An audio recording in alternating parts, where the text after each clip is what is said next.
Hello friends, good morning. Friends, पिछले class में हम लोग देख रहे थे पॉलीगॉन के बारे में, यानी कि बहुभुज के बारे में, है ना। उसमें हम लोग डिस्कस किए थे पॉलीगॉन का टोटल इंटरनल एंगल का समेशन कितना होता था, n-2 इंटू 180 डिग्री। और रेगुलर पॉलीगॉन होता था तो उसका ईच एंगल का जो इंटरनल एंगल होता था उसका वैल्यू कितना होता था, n-2 into 180 degree by n। Similarly हम लोग देखे थे उसके एक्सटर्नल एंगल के बारे में। एक्सटर्नल एंगल का टोटल समेशन होता था 360 डिग्री के बराबर, और ईच एक्सटर्नल एंगल का वैल्यू होता था 360 डिग्री बाई n, है ना। इसके बाद हम लोग देखे थे क्या, डायगोनल्स के बारे में, कि जो पॉलीगॉन होता था कोई भी, उसका डायगोनल का वैल्यू क्या होता था। नंबर्स ऑफ डायगोनल्स क्या होते थे, नंबर ऑफ डायगोनल्स क्या होते थे, n इंटू n-3/2 होता था ना नंबर ऑफ डायगोनल्स, है ना। वेर आपको n बोल सकते हैं आपकी कोई नंबर ऑफ साइड्स है, या आप इसको बोल सकते हैं कि n को नंबर ऑफ वर्टाइसेस है ना। क्योंकि आपके रेगुलर पॉलीगॉन होगा तो आपका नंबर ऑफ साइड्स बोलिए, नंबर ऑफ वर्टाइसेस दोनों का आपका इक्वल ही होगा, n के बराबर होगा। तो फ्रेंड्स, यहाँ पे हम लोग ये देखते हैं कि आपके पास रेगुलर हेक्सागोन है ना, रेगुलर हेक्सागोन हो माने कि समषष्टभुज हो, तो वहां पे आपको डायगोनल्स के बारे में पूछा जाता है ना। इसमें यहाँ पे दो टाइप का डायगोनल जनरेट होता है आपका, है ना। एक आपका इस टाइप का, एक डायगोनल आप बोल सकते हैं बी से एफ को मिला दिए तो ये डायगोनल हो सकता है, और एक सोचिए कि बी से सी को मिला दिए ना। ये दो ही टाइप का डायगोनल यहाँ पे बनता है, एक बी से एफ और एक बी से ई। सिमिलरली देखिए, अगर सी से ई मिलाते हैं तो अगेन बी एफ के बराबर ये है ना। सी से एफ को मिलाते हैं तो अगेन सी एफ किसके बराबर, बी के बराबर है। अगर डी से बी को मिलाते हैं तो अगेन हो जाएगा बी एफ के बराबर ही, है ना। तो इसी में आपका दो टाइप का डायगोनल्स होता है, बी एफ और बी, है ना। तो हम लोग अभी डायगोनल बी एफ है, इसका मेजरमेंट हम लोग कैसे करेंगे, है ना, इसका लेंथ हम लोग कैसे निकालेंगे, इंपॉर्टेंट बात ये है। तो देखिए, पॉलीगॉन आपका है जिसका कि साइड लेंथ आपका ए है ना। ये आपको बोला जाए हेक्सागन है, हेक्सागन है तो यहाँ पे ईच इंटरनल एंगल कितना होगा, n-2 इंटू 180 बाई n, यानी कि कितना हो जाएगा आपका 6-2 इंटू 180 डिग्री बाई 6, है ना। इनके क्या हो सकते हैं 4 इंटू 180 डिग्री बाई 6, 36 है, यानी कि आपका कितना हो जाएगा, ईच इंटरनल एंगल कितना हो जाएगा आपका 120 डिग्री के बराबर, हाँ। तो यहाँ से हम क्या बोल सकते हैं, पॉइंट ए से हम लोग एक एंगल बाइसेक्टर ड्रॉ कर देते हैं ना, एंगल बाइसेक्टर ड्रॉ कर देते हैं, जो बी एफ एक एंगल बाइसेक्टर ड्रॉ कर देते हैं, ठीक है ना। ये आपको सोचिए कि कोई अज्यूम कर ले कि कोई जी पॉइंट है ना। ये क्या है आपका, ए जी क्या है आपका एंगल बाइसेक्टर, है ना। क्या किए हम लोग, इसको ड्रॉ किए, draw a ji angle bisector. अब देखिए, चूंकि ये आपका रेगुलर हेक्सागन है, यानी कि सारे साइड का लेंथ ए है, तो ये भी आपका लेंथ क्या हो जाएगा, आपका एक बराबर हो जाएगा। देखिए, अब देखिए ए बी एफ के बारे में देखेंगे तो क्या सोच सकते हैं, क्या आपका है आइसोसेलेस ट्रायंगल बन है ना, समद्विबाहु त्रिभुज। तो देखिए, समद्विबाहु त्रिभुज में आपका क्या होता था, जो आपका एंगल बाइसेक्टर होता था वही आपका क्या होता था, मीडियन होता था, वही आपका क्या होता था, परपेंडिकुलर बाइसेक्टर, है ना। अगर नहीं आपको है तो इसको आप ट्रायंगल ए जी एफ और ए जी बी को आप कॉन्ग्रुएंट करके आप प्रूफ भी कर सकते हैं। तो क्या हो जाता था, ये आपका ये एजी आपका मीडियन भी होता था आपका, और ये परपेंडिकुलर बाइसेक्टर भी होता था। तो यहाँ से हम लोग क्या लिखते हैं, तो देखिए यहाँ पे कितना हो जाएगा आपका, जैसे परपेंडिकुलर बाइसेक्टर 90 डिग्री, और ये F G equal to B G के बराबर, है ना। एफ जी इक्वल टू किसके बराबर हो रहा है आपका, बी जी के बराबर, है। अगर हम लोग एजी एंगल बाइसेक्टर ड्रॉ करते हैं, F G equal to B G के बराबर हो जाएगा। देखिए, एंगल बाइसेक्टर ड्रॉ कर दिए थे हम लोग, टोटल एंगल कितना था, ईच एंगल कितना था आपका 120 डिग्री, मतलब कि एक एंगल आपका कितना हो जाएगा 60 डिग्री, और ये भी एंगल आपका कितना हो जाएगा आपका 60 डिग्री। देखिए, ये 60 डिग्री है, ये 90 डिग्री है, तो ये आपका कितना हो जाएगा 30 डिग्री के बराबर, है ना। तो अब देखिए, आपका ये 60 डिग्री हो गया।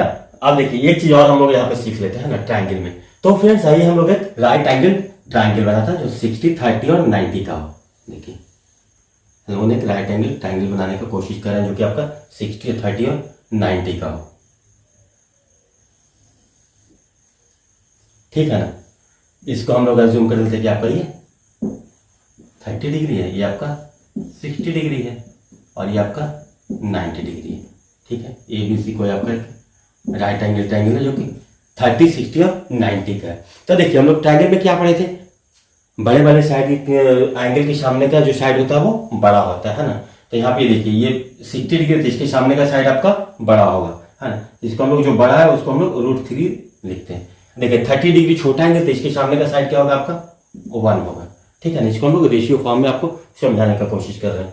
तो देखिए 1 है और √3 है, आइए आपका क्या हो रहा है, हाइपोटेन्यूस है, तो इसका 1 का स्क्वायर प्लस √3 का स्क्वायर का अंडर रूट कितना आ जाएगा आपका, ये 2 के बराबर हो जाएगा, है ना। तो एक चीज आपका ये क्लियर हो रहा है कि अगर किसी भी ट्राइंगल में आपका राइट एंगल ट्राइंगल में 30, 60 या 90 का रेशियो हो तो 30 डिग्री सामने क्या होगा आपका, सबसे मिनिमम वैल्यू होगा, मिनिमम कितना के बराबर होगा, 1 के बराबर होगा। ये रिजल्ट आपको पता होना चाहिए, याद होना चाहिए। देखिए और ये बोल रहा है कि 60 डिग्री के सामने कितना होगा, √3 होगा ना, और देखिए 90 के सामने कितना होगा, 2 होगा। अब देखिए 1, 2 और √3, अगर सोचिए कि यहाँ पर अगर 1 हो तो यहाँ पे क्या हो जाएगा आपका, √3/2, और यहाँ पे क्या हो जाएगा आपका 1/2, ठीक है। इसी तरह से आप सोचिए कि यहाँ पर अगर a है तो यहाँ पे आपका कितना हो जाएगा आपका, √3/2 इंटू ए होगा ना, और यहाँ पे कितना हो जाएगा आपका a/2, है ना। ये आपका बहुत ही इंपॉर्टेंट रिजल्ट है, इसको आप लोग ध्यान रखिएगा। ऐसे आपको कोई भी अगर हाइट एंड डिस्टेंस होगा तो वहाँ पे आप बहुत ही फास्ट कर सकते हैं इस तरीका से। और दूसरा चीज देखिए, आप सोचिए कि अगर आपके पास इस तरीका का आपका राइट एंगल ट्रायंगल है जो कि आपका 90, 45, 45 का हो, है ना। अब जैसे देखिए ये एक राइट एंगल ट्रायंगल हम कुछ इस तरीका से बनाते हैं, इसका जूम कर लेके आएंगे, ये भी आपका 45 डिग्री है और ये भी आपका 45 डिग्री है, ये आपका 90 डिग्री। तो यहाँ पे जो रेशियो होगा ना इस तरीका से होगा 45, देखिए दोनों एंगल तो आपका 40, 45, 45, 45 है, 45, 45, तो इसके सामने का अगर 1 माने तो ये भी आपका 1 होगा, तो ये कितना हो जाएगा आपका √2, ठीक है ना। आप सोचिए मतलब क्या हो रहा है, ये दोनों का क्या हो रहा है, √2 टाइम्स हो रहा है। तो सोचिए अगर यहाँ पे 1 हो तो यहाँ पे क्या हो जाएगा आपका 1/√2, यहाँ पे भी आपका कितना हो जाएगा आपका 1/√2। इसी तरीके से सोचिए अगर यहाँ पे a होगा तो परपेंडिकुलर कितना हो जाएगा आपका a/√2 होगा, और बेस भी कितना हो जाएगा आपका a/√2, है ना। ये बहुत ही इंपॉर्टेंट रिजल्ट है। आपको तो कम से कम ये 45 और 30, 60, 90 वाला तो आपको बिल्कुल ही याद होना चाहिए, है ना। जैसे ही आपको सवाल मिले आपको तुरंत बहुत विजुअलाइज होना चाहिए कि 90 के सामने 2, 60 के सामने √3 और 30 के सामने 1, तो उस तरीके से आप तुरंत विजुअलाइज करके सवाल को बहुत इजीली सॉल्व कर सकते हैं। तो आप लोग एक बार फिर से देखें, यहाँ पे मैं एक बार फिर से बता देता हूँ ताकि आपको कॉन्सेप्चुअल क्लियरिटी बेटर हो। क्या हो रहा है यहाँ पे, जो एंगल बाइसेक्टर है यही तो आपका क्या हो रहा था, आपका परपेंडिकुलर बाइसेक्टर था, है ना। अब यहाँ पे देखिए अगर हम लोग ट्रायंगल AGF की बातें करें तो 90 डिग्री के सामने कितना आपका a है ना, तो 60 डिग्री के सामने कितना होगा आपका √3a/2, यही होगा ना। 30 डिग्री के सामने कितना आ जाएगा आपका a/2। सिमिलरली यहाँ पे अगेन देखिए, यहाँ पे 90 के सामने a है, ठीक है ना, तो यहाँ पे जो 60 के सामने कितना आ जाएगा आपका √3a/2।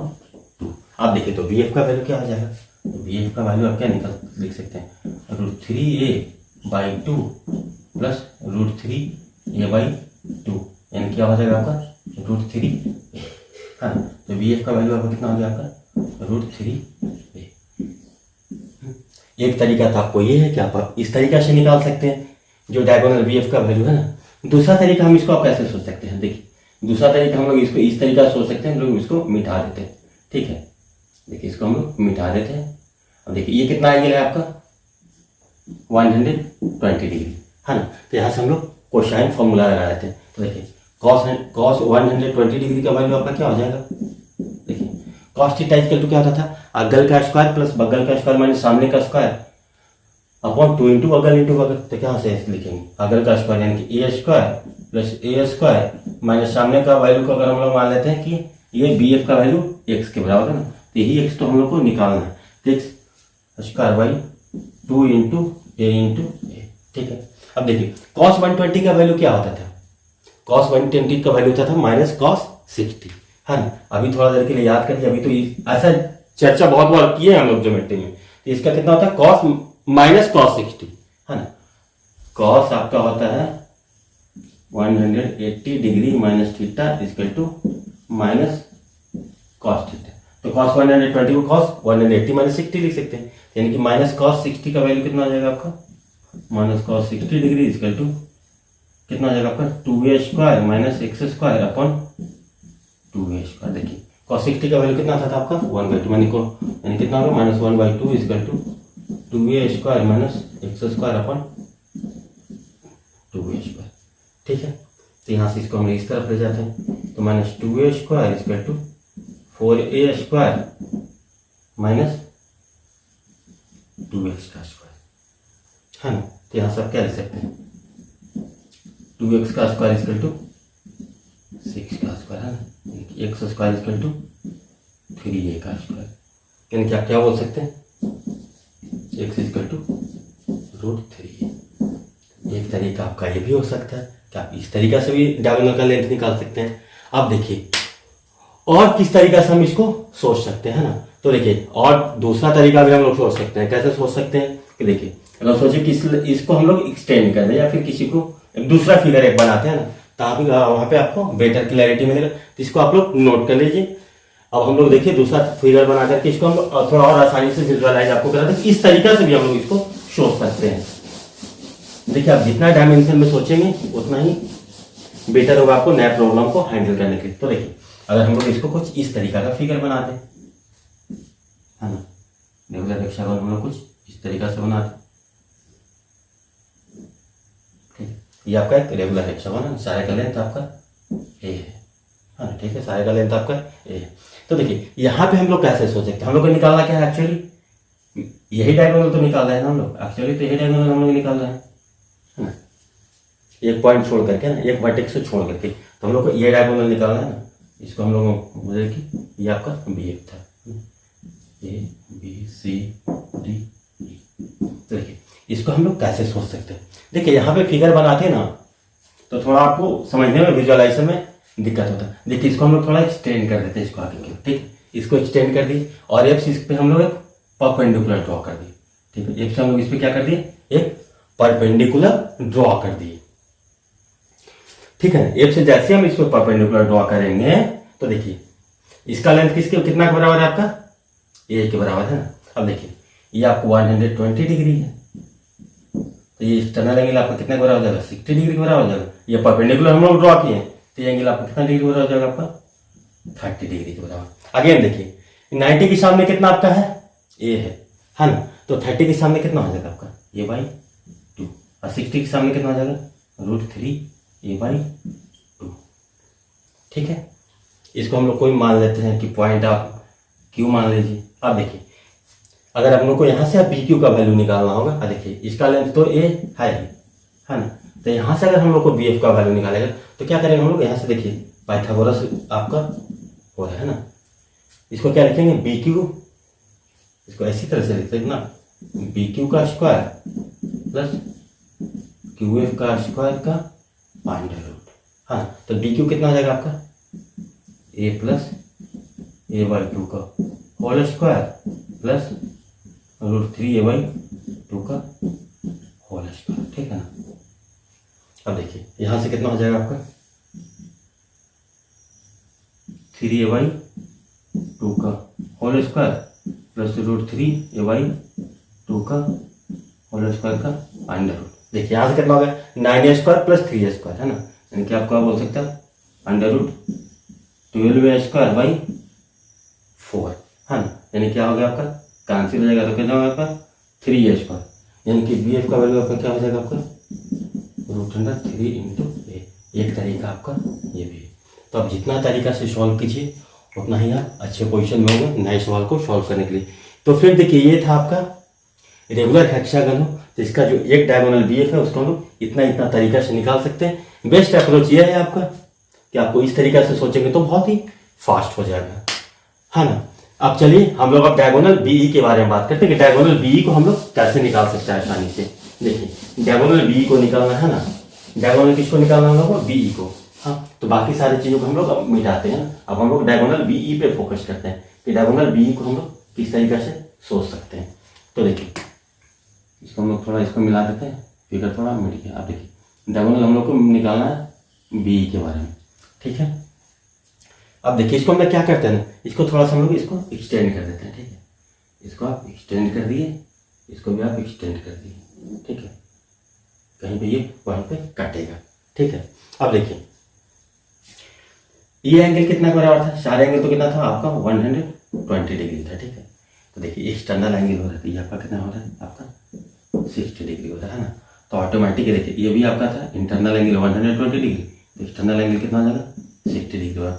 अब देखिए ट्रायंगल सोचिए कि कहीं कोई पॉइंट बी पे कट कर रहा है, तो दो एंगल आपका 60-60 है, तो तीसरा एंगल तो आपका ऑटोमेटिक 60 हो जाएगा। अब देखिए साइड का लेंथ आपका ए था, अब बन गया आपका समबाहु त्रिभुज यानी कि इक्विलेटरल। ये भी लेंथ आपका हो जाएगा डीपी, डीपी का भी लेंथ कितना हो जाएगा ए के बराबर, और पीसी का भी लेंथ कितना के बराबर हो जाएगा ए के बराबर, है ना। अब देखिए आपका कुछ इस तरीका का फिगर जनरेट हो गया। अब देखिए ये लेंथ भी ए है आपका, ठीक है, ये लेंथ भी आपका ए के बराबर है। तब देखिए ट्रायंगल पी ऐसे बोल सकते हैं, triangle B P E, triangle B P E पे आप गौर करें तो क्या हो जाएगा आपका, सी किसका मिड पॉइंट है, सी मिड पॉइंट हो बीपी का, सी है जो कि आपका मिड पॉइंट है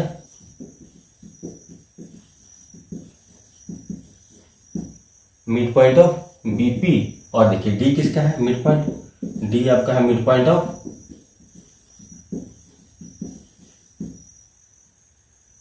ईपी, है ना। अब देखिए किसी भी ट्रायंगल में आपका मिड पॉइंट को जो देखिए बीपी और पीई का जो मिड पॉइंट है को मिलाने वाला जो लाइन सेगमेंट होता है क्या होता है, जो तीसरे वाला लाइन सेगमेंट है ना, उसके पैरेलल और हाफ होता है। यानी कि आप क्या लिख सकते हैं डीसी इज इक्वल टू क्या लिख सकते हैं, डीसी इज इक्वल टू लिख सकते हैं हाफ ऑफ बी, है ना। डीसी का वैल्यू तो हम लोग को पता है कितना के बराबर है ए के बराबर है, यानी कि A is equal to half of BE, यानी कि क्या हो गया बीई इज इक्वल टू कितना हो जाएगा आपका 2b, है ना। तो इसको हम लोग एक्सटेंड कर दिए तो यहाँ पे क्या बन गया, ये इक्विलेटरल ट्रायंगल बन गया। तो देखिए ये भी लेंथ ये भी लेंथ, तो दो साइड के मिड पॉइंट को मिलाने वाला रेखा क्या होता है, तीसरे साइड के पैरेलल और हाफ होता है। ये देखिए ये इसके आपका ये आपका पैरेलल हो गया, तो सोचिए कि ये डायगोनल का लेंथ कितना हो जाएगा आपका 2a, है ना। यानी कि बीई का लेंथ आपका कितना हो जाएगा 2a के बराबर हो जाएगा, है ना। अब bf को तो हम लोग प्रूव कर ही चुके हैं कि √3 इंटू a है ना।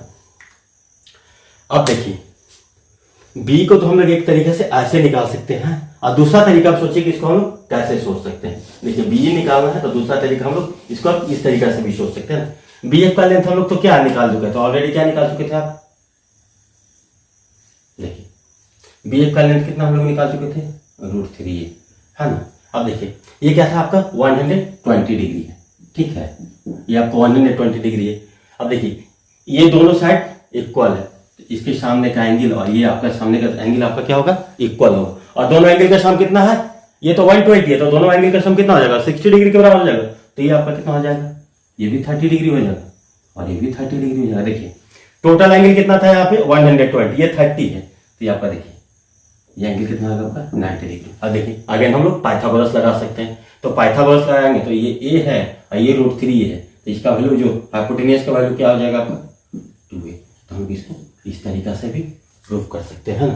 तो b का वैल्यू हम लोग क्या लिख सकते हैं, b का वैल्यू क्या लिख सकते हैं ना, bf का स्क्वायर प्लस f का स्क्वायर का अंडर रूट, यानी √3a का स्क्वायर प्लस a स्क्वायर का अंडर रूट, यानी कि आप लिख सकते हैं 4a स्क्वायर का अंडर रूट, यानी कि b का वैल्यू आपका कितना बराबर हो जाएगा आपका 2a करोड़। तो एक अप्रोच आपका ये भी है, तो आप लोग इस तरीका से भी सोच सकते हैं। तो आप जितना डायमेंशन में सोचेंगे आपका कॉन्सेप्ट उतना ही बढ़ेगा।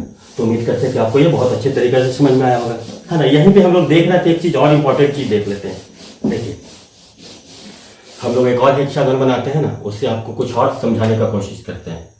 जैसे कि हम लोग एक हेक्सागन बनाते हैं, रेगुलर हेक्सागन की बात हो रही है यहाँ पे, ठीक है। यहाँ पे किसकी बात हो रही है, रेगुलर हेक्सागन की। वैसे हेक्सागन इसका कि सारा साइड आपका इक्वल है, ठीक है ना। अगर नहीं आपको लग रहा है इक्वल है तो आप अज्यूम कर लीजिए। तो देखिए A B C D E F क्या है आपका रेगुलर हेक्सागन है ना, सारे साइड्स आपके इक्वल है, ठीक है। अब देखिए आपसे कभी कभी ये पूछ देता है ना, देखिए आप इसको मिला दिए हम लोग बी को, ठीक है। तो ऐसे हम लोग क्या देख लिए थे, थोड़ा सा पैरेलल ही आपको नहीं दिख रहा, इसके पैरेलल हम लोग थोड़ा दिखाने की कोशिश करते हैं। देखिए CD के पैरेलल तो BE हो गया था ना।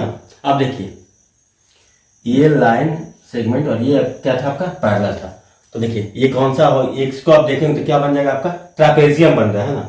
आप बात करें बी सी डी ई का, बी सी डी ई क्या हो रहा है आपका ट्रापेजियम हो रहा है। हाँ, आप सोचिए कि डीई का मिड पॉइंट और बीसी का मिड पॉइंट हम लोग मिला दें। देखिए डी का मिड पॉइंट सोच लिए कि कुछ ये है पी है, इसका मिड पॉइंट कुछ क्यू, इस तरीके से इसका अगर मिड पॉइंट को मिला दें तो इसका जो वैल्यू होगा पी क्यू का वैल्यू आपका क्या होगा, तो पी क्यू का वैल्यू क्या होगा आपका, तो पी क्यू का वैल्यू क्या होता था, अगर ये ए था ये 2a था तो इसका मिड पॉइंट का वैल्यू क्या था, तो P Q equal to A plus 2a/2 यानी कि 3a/2 है ना। तो इसको हम लोग इस तरीका से भी सोच सकते हैं। इस कॉन्सेप्ट में भी आपसे सवाल कभी कभी पूछ लिया जा सकता है। जैसे देखिए यहीं पे देखिए आपसे ये दे दिया जाएगा, पूछ लिया जाएगा कि भाई इसका वैल्यू क्या होगा पी क्यू का, है ना, या फिर इसके अंदर एक ट्राइंगल बना दें। देखिए इसका मिड पॉइंट ले लें इस तरीका से, ठीक है, और इसका मिड पॉइंट कुछ इस तरीका से ले लें। अब देखिए इसको इससे मिला दिया जाए और इसको इससे मिला दिया जाए, हाँ पी क्यू है ये आर है, ठीक है, ये इसका मिड पॉइंट है।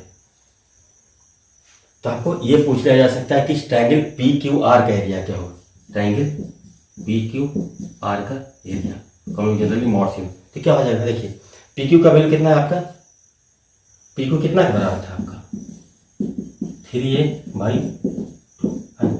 सिमिलरली देखिए ये भी कितना के बराबर हो जाएगा आपका 3a/2 के बराबर होगा,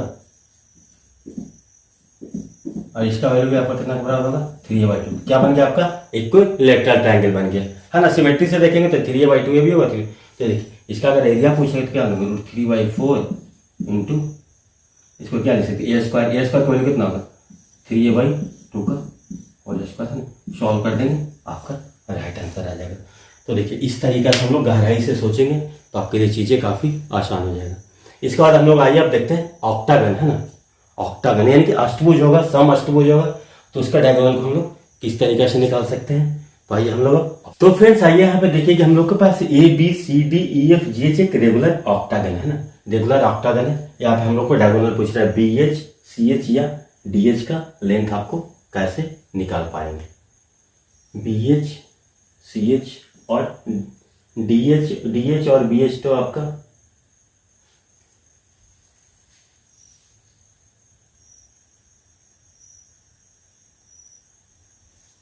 तो 1 2 3 ऐसे 1 2 3 1 2 3।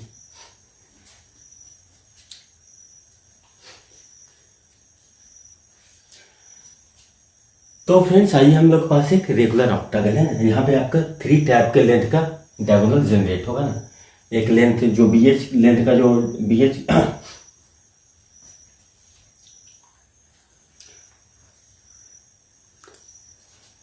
तो फ्रेंड्स आइए अब हम लोग ऑक्टागन में देख लेते हैं ना। ऑक्टागन यानी कि अष्टभुज में जो सम अष्टभुज है उसका जो diagonals B H C H या डी एच है, इस 3 टाइप का डायगोनल आपका यहाँ पे फॉर्म होगा, है ना। 3 लेंथ का अलग अलग लेंथ का डायगोनल आपका फॉर्म होगा। उसका लेंथ हम लोग कैसे निकाल सकते हैं। देखिए यहाँ पे क्या है आपका सम अष्टभुज है ना। सम अष्टभुज है तो आपका जो internal angle, each internal angle होगा वो कितना के बराबर होगा, तो ईच इंटरनल एंगल के क्या लिखते हैं n-2 इंटू 180/n। तो n कितना है आपका 8 है, तो 8 - 2 इंटू 180/8 है ना, यानी कितना जाएगा आपका 6/8 इंटू 180 है ना। इसको हम लोग सॉल्व करेंगे तो 4 2 जा 8, या आप ऐसे लिखे 2 4 जा 3, ये हो गया आपका 45 यानी कितना हो जाएगा आपका 135 डिग्री, यानी कि ईच एंगल आपका कितना हो जाएगा आपका 135 डिग्री, ठीक है। तो यहाँ हम लोग को आपको पूछा जा रहा है पहले बी एच का लेंथ। तो देखिए बी एच के लेंथ के लिए क्या होगा, हम लोग बी एच को इस तरीके से मिला देते हैं। देखिए यहाँ पे आप एंगल बाइसेक्टर करेंगे तो आपका एंगल हो जाएगा 67.5 डिग्री।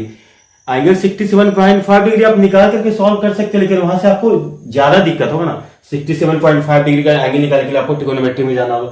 तो यहाँ से वहां पे बेस्ट अप्रोच यहाँ पे ये होगा कि आप सीधा यहाँ से देखिए यहाँ पे कोसाइन रूल लगा दीजिए, हाँ। तो कोसाइन रूल लगाएंगे, देखिए इसका वैल्यू भी आपका 1 के बराबर है, इसका वैल्यू भी 1 के बराबर है, तो हम लोग को बी एच का वैल्यू, अगर बी एच का वैल्यू हम लोग अज्यूम कर लेते हैं कि 1 है तो देखिए कितना आसानी से हम लोग इसको कोसाइन रूल से बना सकते हैं। क्या हो जाएगा, कॉस आपका 135 डिग्री। कॉस 135 का वैल्यू कितना हो जाएगा, cos 180 minus theta equal to minus cos theta, यानी कि माइनस कॉस 45 डिग्री।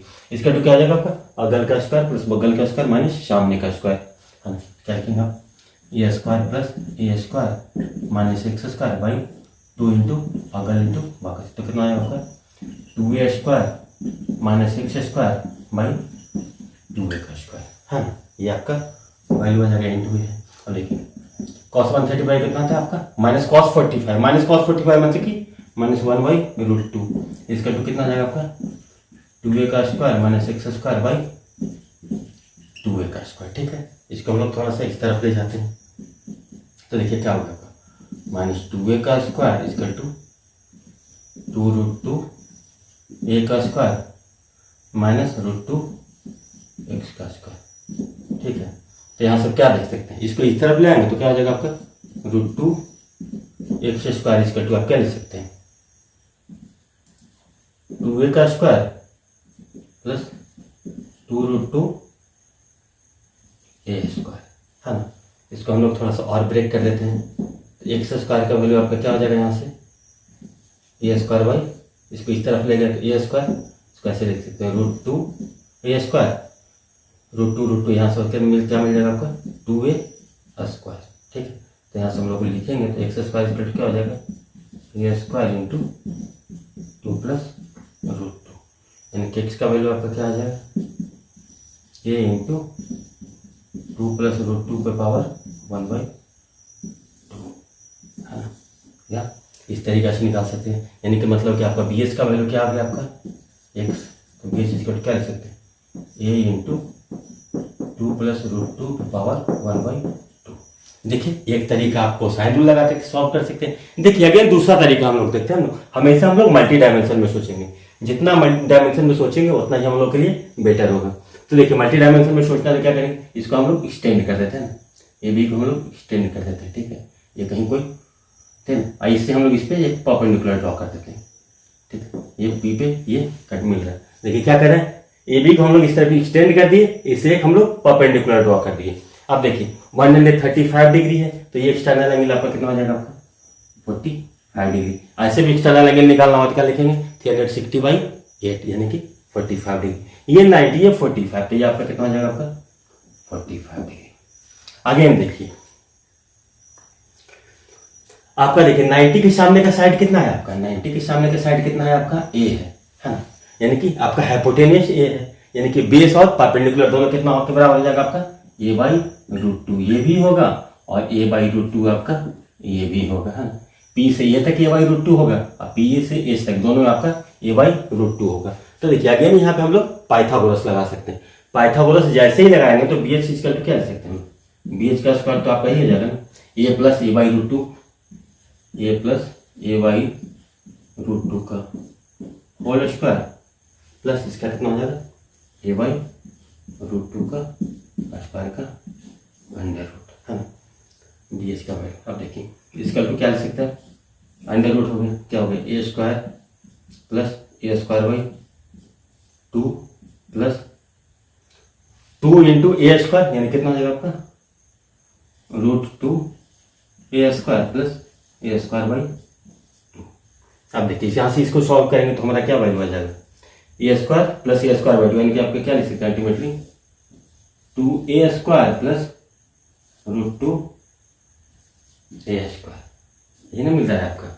अब देखिए यहाँ से अगर हम लोग कॉमन ले लेंगे तो क्या हो जाएगा आपका a into √2 plus √2, same value आ रहा है, इसको हम लोग इस तरीके से लिखते हैं a इंटू 2 प्लस √2 पे पावर 1/2। इसको आप इस तरीका से भी सॉल्व कर सकते हैं, है ना। देखिए ये क्या हो जाएगा आपका हाइपोटेन्यूस हो जाएगा इस ट्रायंगल के लिए, ट्रायंगल BPH के लिए। तो एक्स का वैल्यू यहाँ से हम लोग निकाल सकते हैं, BH का वैल्यू एक्स के बराबर इतना आ जाएगा। तो हम लोग चाहे इस तरीका से सोचे या इस तरीका से सोचे, रिजल्ट आपका सेम होगा। अब देखिए इसको आप लोग नोट कर लीजिए, हम लोग मिटाते हैं इसको। आप देखते हैं CH का वैल्यू है ना, CH का वैल्यू देखिए किस तरीका से निकालेंगे। CH का वैल्यू फ्रेंड्स निकालना बहुत ही आसान है ना, BH का वैल्यू निकाले हम लोग, CH का वैल्यू निकालेंगे। देखिए CH का वैल्यू निकालने के लिए हम लोग क्या करेंगे, कैसे हम लोग सोचेंगे। देखिए बी एच हो गया, हम लोग इसको सी एच करते हैं ना, सी एच को यहाँ से हम लोग ऐसे मिलाते हैं, ठीक। फिर इसको हम लोग थोड़ा इस तरफ एक्सटेंड करते हैं, इससे हम लोग इस पर एक परपेंडिकुलर ड्रॉ कर देते हैं क्यू। अगेन देखिए 135 डिग्री था कि नहीं, ये एंगल आपका कितना था, आपका 135 था, तो ये एंगल आपका कितना हो जाएगा, एक्सटर्नल एंगल आपका हो जाएगा 45 डिग्री। ये आपका 90 हो गया ना, ये तो हम लोग कंस्ट्रक्शन कर दिया, तो ये 90, तो ये आपका कितना हो जाएगा आपका अगेन 45। देखिए 90 के सामने क्या वैल्यू कितना था आपका ये, तो अगेन देखिए ये परपेंडिकुलर कितना हो जाएगा आपका, ये बाई √2 और ये बाई √2। अब देखिए क्या हो रहा है आपका, ये देखिए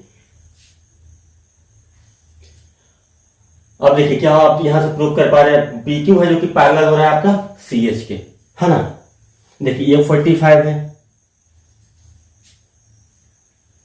और ये एंगल आपका हो रहा है आपका 90 के बराबर। तो देखिए ये आपका ए बाई √2 है, ए बाई √2 है ना, सॉरी ये बाई √2 के बराबर है ना, बी क्यू ये भी ए बाई √2 के बराबर, यानी कि सी एच का वैल्यू लिखना होगा तो क्या लिखेंगे, A plus A by √2 plus A by √2, यानी कि सी एच की क्या लिखेंगे, ए इंटू 1 प्लस √2, यही होगा ना, ए बाई √2 प्लस ए बाई √2 का वैल्यू क्या होता है, ए प्लस √2, यानी कि इसको हम लोग इस तरीका से लिख सकते हैं। अब देखिए सी एच का वैल्यू आ गया आपका, है ना।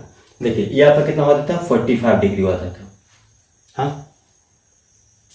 तो देखिए ये एंगल, देखिए यहाँ पे ये क्या हो रहा है आपका, ये 90 डिग्री हो रहा है ना, तो आपको डीएच का वैल्यू निकालना होगा, डीएच का वैल्यू निकालना होगा। तो डीएच का वैल्यू के लिए क्या करेंगे, डीएच यहाँ पे आपका अगेन डीएच क्या है, हाइपोटेन्यूज के बराबर। देखिए इसका वैल्यू आपका कितना है, सी एच का ए प्लस, तो इसको क्या लिख सकते हैं, सी एच का स्क्वायर प्लस क्या लिख सकते हैं, सी डी का स्क्वायर, हाँ, डी एच का स्क्वायर इसका, यानी कि डी एच का स्क्वायर किसके बराबर हो जाएगा आपका, सी एच का कितना हो गया, ए स्क्वायर इंटू 1 प्लस √2 का होल स्क्वायर, है ना, प्लस ये किसके बराबर हो जाएगा आपका, ए स्क्वायर के बराबर। यानी कि आप डी एच का स्क्वायर लेते हैं तो क्या लिख सकते हैं, ए स्क्वायर आपका कॉमन हो जाएगा, फिर क्या हो जाएगा आपका, इसको हम लोग ब्रेक कर दें तो 1 प्लस 2 प्लस 2√2 प्लस 1 हो जाएगा, है ना। इसको अगर हम लोग अगेन लिखें तो क्या लिख सकते हैं, ए स्क्वायर इंटू 4 प्लस 2√2, 4 प्लस 2√2, यानी कि डी एच का वैल्यू लिखना हो तो क्या लिख सकते हैं, ये इंटू 4 प्लस 2√2 पे पावर 1/2। इसको आपको याद नहीं करना है ना, बस समझना है कि इस तरीके से हम इसको सारी चीज़ों को सोच सकते हैं। तो उम्मीद है कि आपको ये भी बहुत अच्छे तरीके से समझ में आएगा।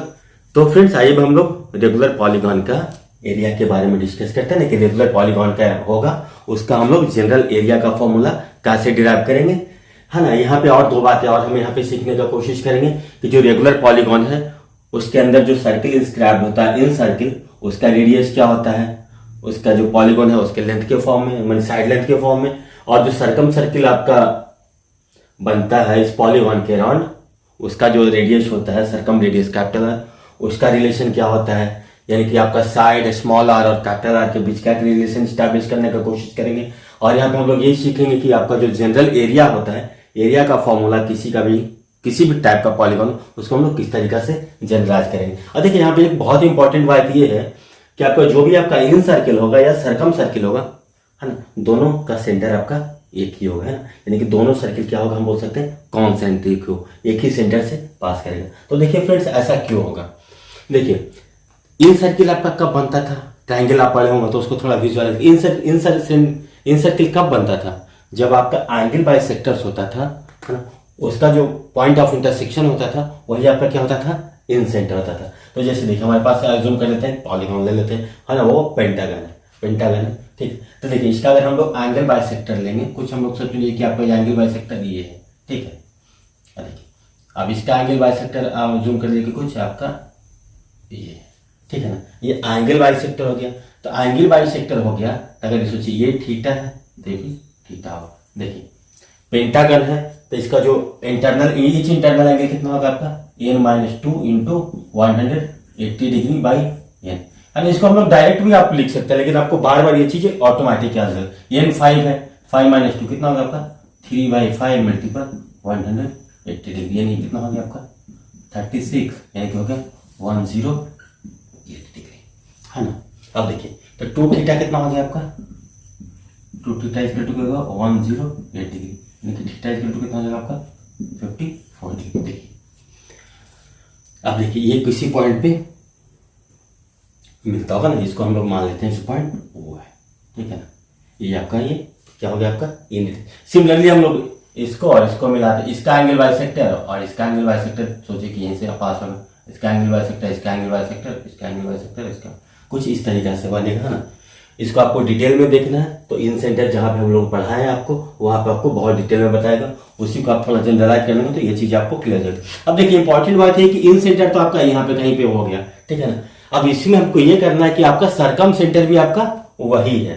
तो देखिए सरकम सेंटर कब बनता था, यानी कि सरकम सर्किल कब डिस्क्राइब होता है, इन सरकम सर्किल का फॉर्मेशन कब होता था किसी भी ट्रायंगल या पॉली, जब उसका देखिए परपेंडिकुलर बाइसेक्टर होता था, जहां पे वो जो परपेंडिकुलर बाइसेक्टर मिलता था जिस पॉइंट पे, वही तो आपका क्या होता था आपका सरकम सेंटर था। लंबसम द्विभाजक, है ना, लंबसम द्विभाजक जिस पॉइंट पे मिलता था उसको क्या बोलते थे हम सरकम सेंटर। तो देखिए अगर हम लोग पॉइंट ओ से इस पे परपेंडिकुलर ड्रॉ कर दें, पॉइंट ओ से हम लोग सोचिए कि ओपी एक परपेंडिकुलर ड्रॉ कर दी है, और हम लोग इस परपेंडिकुलर ड्रॉ किए हैं। अब इसको हम लोग ये प्रूव करने का कोशिश करते हैं कि अगर ये ए है और ये बी है तो AP is equal to BP, तो इसका मतलब क्या हो जाएगा आपका OP क्या हो जाएगा आपका परपेंडिकुलर बाइसेक्टर हो जाएगा।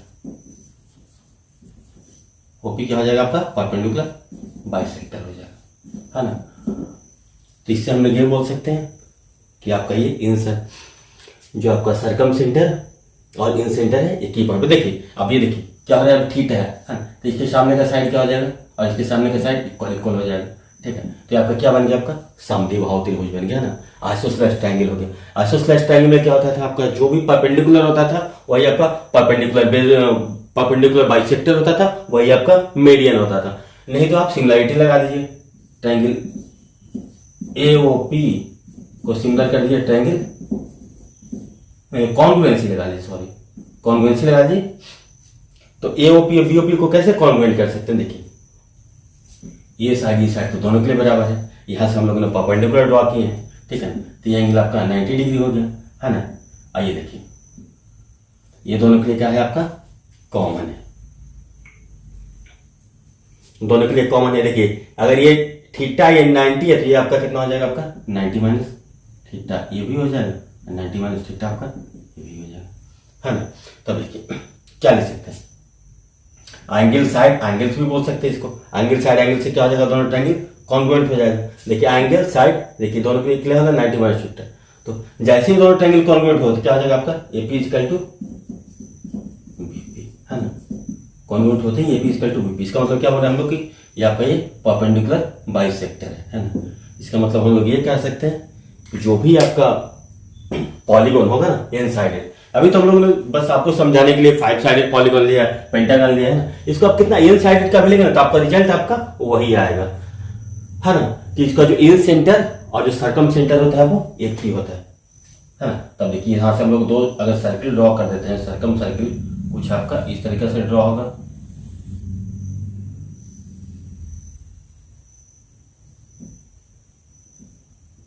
ये आपका अजूम के लिए सरकम सर्किल है ना। इसके अंदर सोचिए इन सर्किल कुछ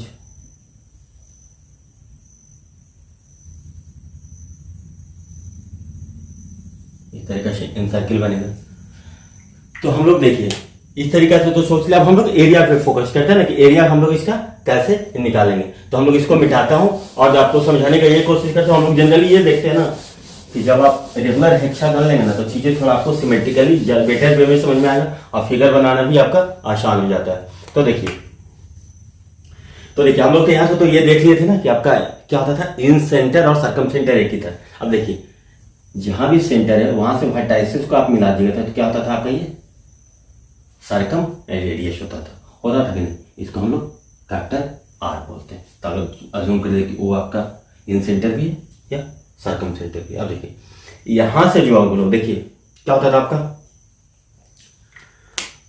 आपका जो इन सर्किल बनता था क्या होता था आपका, जो साइड पे क्या होता था आपका, जो रेडियस यहां से यहां तक जो आता था वो क्या था, इस साइड पे क्या होता था आपका परपेंडिकुलर होता था ना, शॉर्टेज डिस्टेंस होता था। अगर हम लोग अज्यूम कर लेते कि ये पॉइंट कुछ पी है, यहाँ पे मीट कर रहा है, तो ओपी क्या होता था, ओपी परपेंडिकुलर तो किसके होता था, ए बी के होता था ना। तो इसको हम लोग क्या बोलते थे, ओपी इक्वल टू हम लोग क्या बोल सकते हैं, आप स्मॉल आर बोल सकते हैं।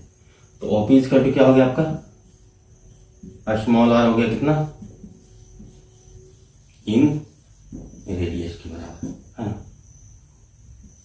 ओ बी इक्वल टू हम लोग मान लेते हैं कैपिटल आर, क्या हो गया आपका सर्कम रेडियस हो गया। तब देखिए यहां से हम लोग को प्रूफ करना होगा, मान लिया जाए कि जो इसका जो पॉलीगन है उसका टोटल एरिया क्या होगा। तो देखिए अगर हेक्सागन है तो इसमें हम लोग सोचिए कि इसको अगर यहां से इस तरीके से मिला दें, ओ को ए से भी मिला दें, तब ये कितना बराबर हो जाएगा आपका, आर के बराबर हो जाएगा है ना।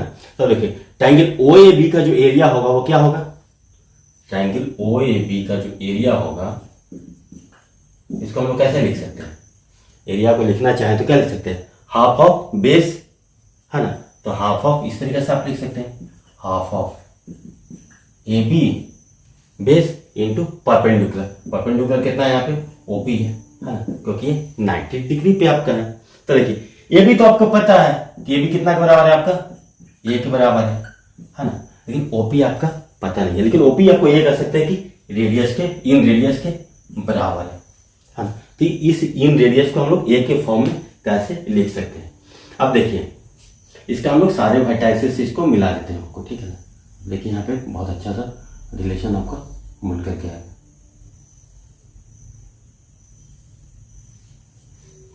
ठीक है, इसको हम लोग सारे वर्टाइसेस से मिला दिए। तो देखिए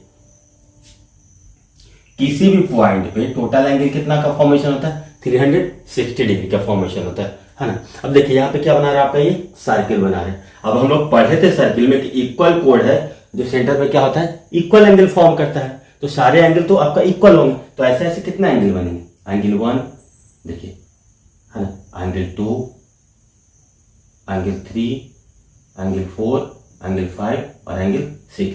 सारे एंगल क्या होंगे आपका इक्वल होता था ना। ये हम लोगों ने सर्किल में बहुत अच्छे तरीके से प्रूव कर दिया था कि इक्वल कोड्स होता था जो सेंटर पे इक्वल एंगल आता है। तो टोटल एंगल आपका कितना है, आपका 360 डिग्री है। ठीक है, तो अगर हम लोग यहाँ पे ये अज्यूम कर लें कि अगर एन साइडेड पॉलीगॉन होता तो जो ईच एंगल है ये कितना बराबर होता है आपका 360 बाई एन। तो देखिए फॉर रेगुलर पॉलीगॉन ऐसे लिख सकते हैं, for regular polygon of N sides, ठीक है ना। ईच एंगल कितना हो जाएगा, इसको क्या लिखते हैं 360 डिग्री बाई एन। 360 को क्या लिखते हैं 2 पाई बाई एन भी लिखते हैं ना। तो ये एंगल आपका कितना हो जाएगा, ईच एंगल है ये, इसका वैल्यू कितना हो जाएगा आपका 2 पाई एन के बराबर। ठीक है, अब देखिए हम लोग सोचे कि ए ओ पी और बी ओ पी में भी हम लोग कॉन्वेंसी लगाने का कोशिश करें। देखिए क्या हो रहा है, ये भी रेडियस के बराबर, ये भी रेडियस के बराबर। ये क्या है, ये जो स्मॉल आर होता था वो क्या होता था साइड पे आपका परपेंडिकुलर होता था, है ना। तो परपेंडिकुलर होता था, तो यहां से हम लोग क्या कंफ्यूजन निकाल पा रहे थे कि ये क्या होगा, A P equal to BP. इसके पहले भी हम लोग देखे थे, बार बार बहुत बार देखे। तो एपी इजिकल टू बीपी यहां से हो गया। तो देखिए अगर ये टोटल ए है तो एपी इजिकल टू कितना हो जाएगा आपका ए बाई 2 हो जाएगा, है ना। अब बीपी इजिकल टू भी कितना हो जाएगा आपका ए बाई 2 के बराबर हो जाएगा। अब देखिए ये तो इसके बराबर इसके बराबर, और सिमिलरली क्या हो जाएगा आपका, जैसे ही दो एंगल कॉन्वेंट होगा तो ये एंगल अगर थीटा है तो ये एंगल भी आपका थीटा, दोनों एंगल क्या होगा आपका आपमें इक्वल होगा। क्यों, क्योंकि ट्रायंगल एओपी सर्वांगसम है ट्रायंगल बीओपी के, इसलिए आपका क्या हो जाएगा आपका angle AOP equal to angle BOP equal to कितना हो जाएगा आपका 2 पाई बाई एन अपॉन 2, है इनको 2 पाई बाई 2 एन की इसको बोल सकते हैं पाई बाई एन। अगर आपके पास एन साइडेड पॉलीगॉन होगा तो इसको हम लोग इस तरीका से लिख सकते हैं। अब देखिए थीटा का वैल्यू आपका कितना हो गया, पाई बाई एन के बराबर हो गया, है ना। थीटा का वैल्यू आपका पाई बाई एन के बराबर हो गया।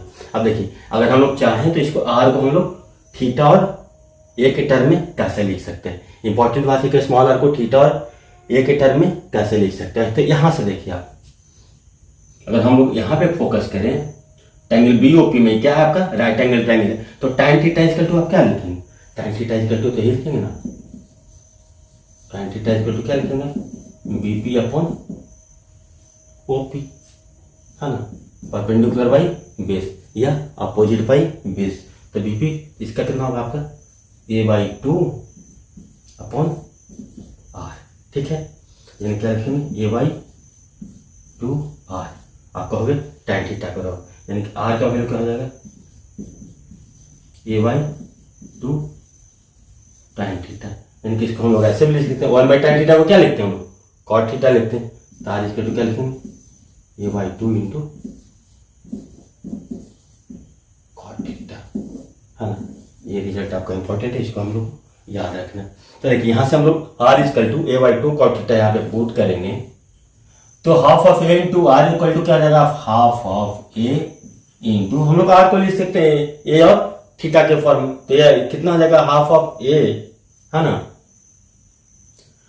आर को क्या लिख सकते हैं a/2 इंटू कॉट थीटा, यानी कि आपका कितना हो जाएगा, आप देखिए यहां से a²/4 कॉट थीटा करा। अब देखिए थीटा का वैल्यू कितना आया था आपका पाई बाई एन के बराबर, है ना। एंगल एओपी ही तो थीटा है ना, एंगल एओपी एंगल बीओपी ही तो थीटा है। तो थीटा का वैल्यू आप यहां से क्या लिख सकते हैं 2 पाई बाई सॉरी थीटा का वैल्यू आप यहां से लिख सकते हैं क्या पाई बाई एन इसका तो क्या हो जाएगा आपका थीटा। तो यहां से हम लोग पुट कर दें इसको, तो इसको क्या लिख सकते हैं आपका a²/4 into cot pi by N, ठीक है। अब देखिए इसको हम लोग थोड़ा सा आगे मिटाते हैं, उसको बाद समझाते हैं आपको। क्या एन साइड अगर ये ही पॉलीगॉन हो, देखिए सिर्फ और सिर्फ किसके लिए निकला, एक ट्रायंगल के निकाल पाए हम लोग ये एरिया, है ना। सिर्फ और सिर्फ हम लोग इस ट्रायंगल के लिए एरिया निकाल पाए हैं। किस ट्रायंगल के लिए निकाल पाए, ट्रायंगल ए ओ बी के लिए हम लोग ये एरिया निकाल पाए हैं, ठीक है ना। इस एरिया की बातें कर रहे हैं ना। तो सिमिलरली अगर सोचिए कि एन साइड का पॉलीगॉन होगा तो इस टाइप का एन एरिया जनरेट होगा, इस टाइप का कितना एरिया जनरेट होगा, एन एरिया जनरेट होगा ना। तो टोटल आप सोचिए कि total area of regular polygon होगा, तो क्या होगा उसमें, इस एरिया में हम एन से मल्टीप्लाई कर देंगे, है ना। तो टोटल एरिया ऑफ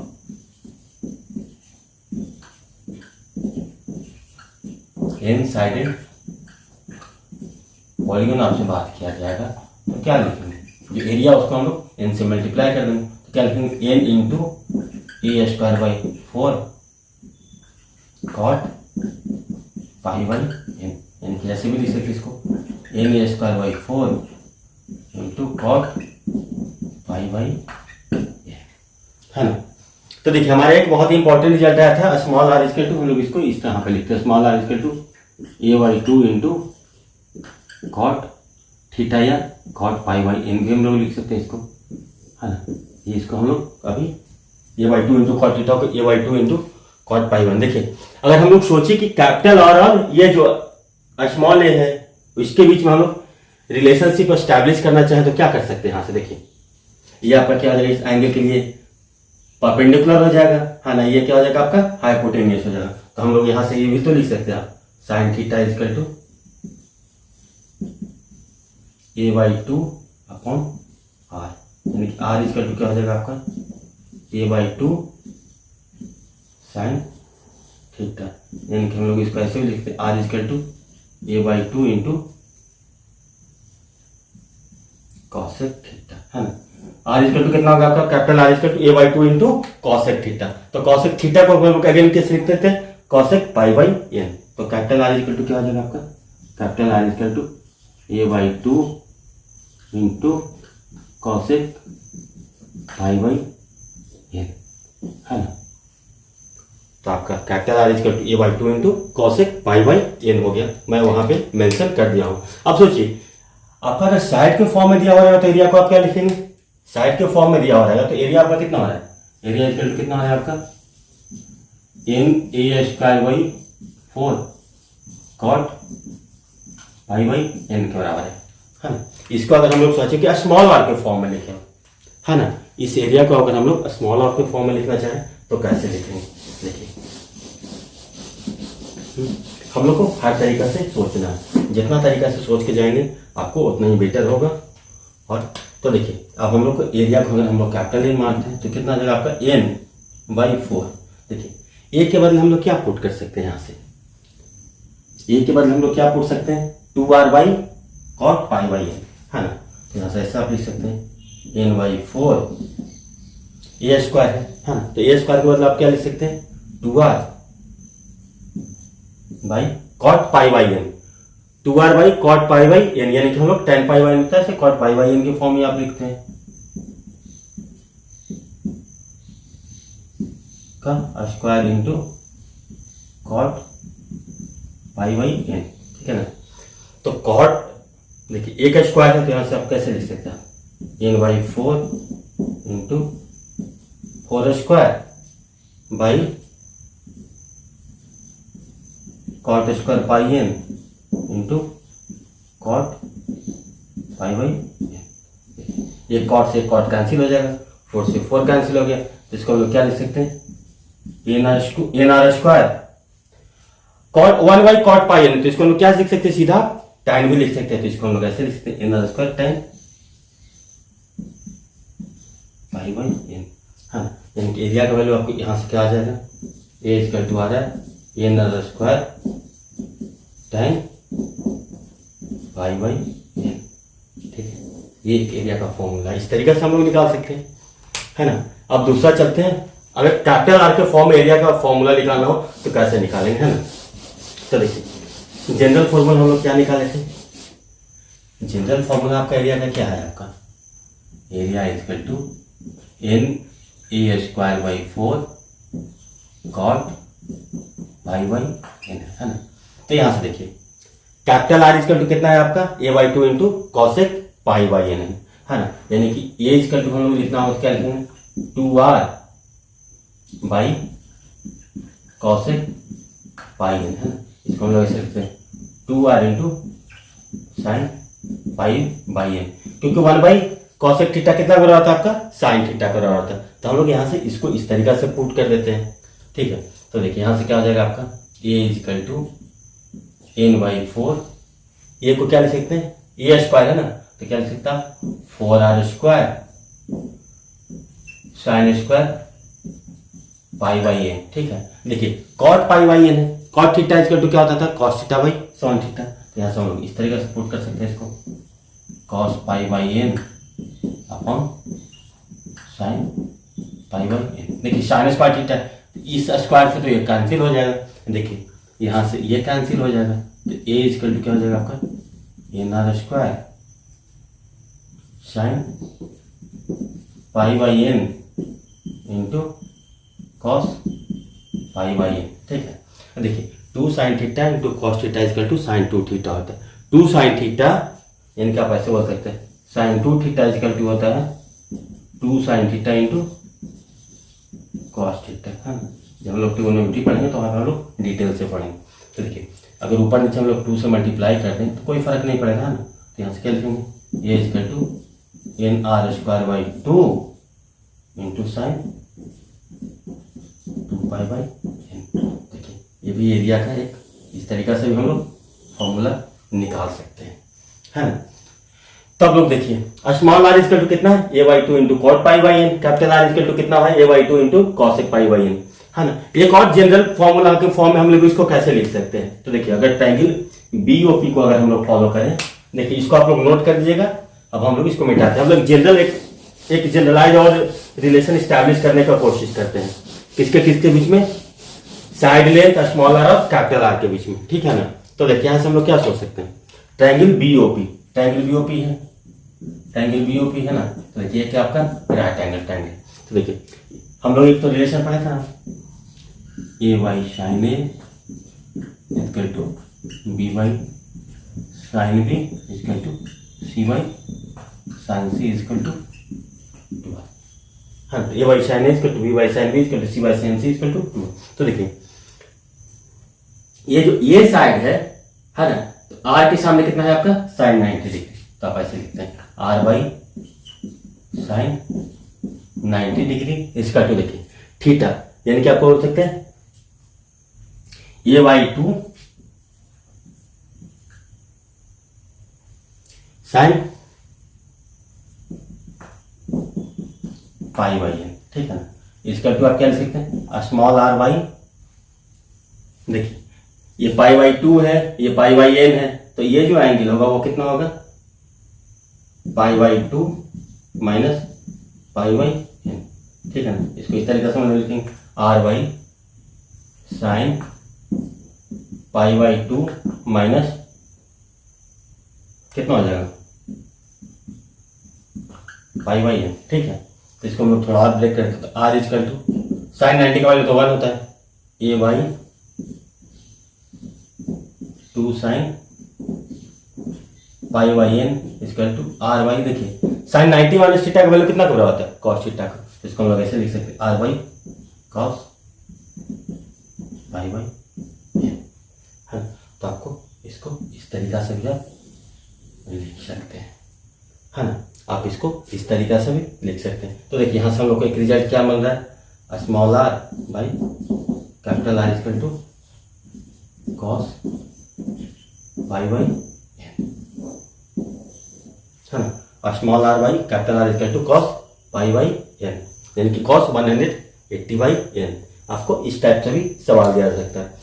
कभी कभी आपसे ये सवाल पूछा जाता है कि small R by capital R का वैल्यू √5 माइनस 1 है ना। तो उससे आप बताइए, एक सवाल पूछा गया था, तो वहां पे ट्रिगोनोमेट्री आपको आता हो जाएगा, तो आपको पता हो जाएगा ये इस तरीका का सवाल था small R by capital R equal to √5 minus 1 जो भी। तो आपको इस तरीका से ट्रिगोनोमेट्री पता होगा तो आप कर लेंगे। तो अभी उस पर हम लोग नहीं जाएंगे, जब ट्रिगोनोमेट्री पढ़ेंगे तो उसको हम लोग उस क्वेश्चन को बहुत अच्छे तरीके से, लेकिन small R by capital R का जो रिलेशन होगा वो कॉस पाई बाई एन होगा। देखिए स्मॉल आर और ए के बीच का हम लोग भी रिलेशन बता दिए। देखिए यहाँ से स्मॉल आर और ए के बीच का भी रिलेशन निकाल सकते हैं आप सीधा इससे। तो स्मॉल आर को यहाँ से ऐसे कैसे निकाल सकते हैं, तो देखिए स्मॉल आर इसके टू क्या था ए बाई 2 इंटू, देखिए तो इसको देखें तो स्मॉल आर इसके टू क्या होगा a by 2 into cos pi by n upon sine pi by N, यानी कि यहाँ से भी लिख सकते हैं R small is equal to a by 2 into cot pi by N, है ना। वहाँ पे देखिए उसी तरह से कैपिटल आर इजकल टू क्या लिख सकते हैं आप कैपिटल आर इजकल टू, तो ये sine 1 R capital R is equal to क्या हो जाएगा आपका a by 2 sine pi by N, तो ऊपर जाएगा तो कॉस पाई बाई एन, जो आप वहाँ पे लिखो। तो आपको इसको इस तरीका से भी आप सोच सकते हैं। तो उम्मीद है कि आपको ये बहुत अच्छे से समझ में आएगा। अब इस पर जो भी सवाल होगा आप बहुत इजीली हैंडल कर लेंगे। Small are capital R A का जो रिलेशनशिप है आप इस तरीके से सोच सकते हैं। अब देखिए एक और रिलेशनशिप हम लोग देख सकते हैं, small R plus capital R का रिलेशन क्या होगा ए के टर्म में, है ना, ए और थीटा के टर्म में। जब हम लोग सीखे रहे तो बहुत अच्छे से सीखेंगे, और ताकि किसी भी टाइप का एग्जाम हो उसमें हम लोग हर तरीका से सोच सकते हैं ना। तब देखिए यहाँ पर हमारा एक चीज और है कि small R plus capital R का जो रिलेशन होगा उसको हम लोग कैसे बिल्डअप करने का कोशिश करेंगे। तो देखिए स्मॉल आर इसके टू क्या होता था a by 2 into cot pi by N, है ना। अब उसको हम लोग पाई बाई एन को लेट पाई बाई एन को हम लोग थीटा मान के रखते हैं ना, कॉट थीटा प्लस देखिए कैपिटल आर इसके टू कितना था a by 2 into cosec theta और कॉसेक पाई बाई, ठीक है। अभी लोग इसको थोड़ा सा और ओपन करते हैं ए बाई 2 कॉस थीटा क्या लिख सकता है cos theta upon sine theta plus A by 2 into कितना हो जाएगा आपका 1 बाई साइन थीटा, ठीक है ना। तो इसको हम लोग कॉमन लेते हैं ए by 2 into sine theta common ले लेते हैं, तो यहाँ से क्या आ जाएगा आपके पास 1 प्लस कॉस थीटा, ठीक है ना। देखिए जब आप ट्रिगोनोमेट्री पढ़ेंगे तो वहां पे आप लोग एक रिलेशन ये पढ़ेंगे cos 2 theta equal to 2 cos square theta minus 1 equal to cos square theta minus sine square theta equal to 1 minus 2 sine square theta, है ना, सब यही है। इसी को हम लोग थोड़ा आगे पीछे अरेंज कर दिए तो आपका ये, यानी कि कॉस टू थीटा का वैल्यू क्या आ जाएगा 1 plus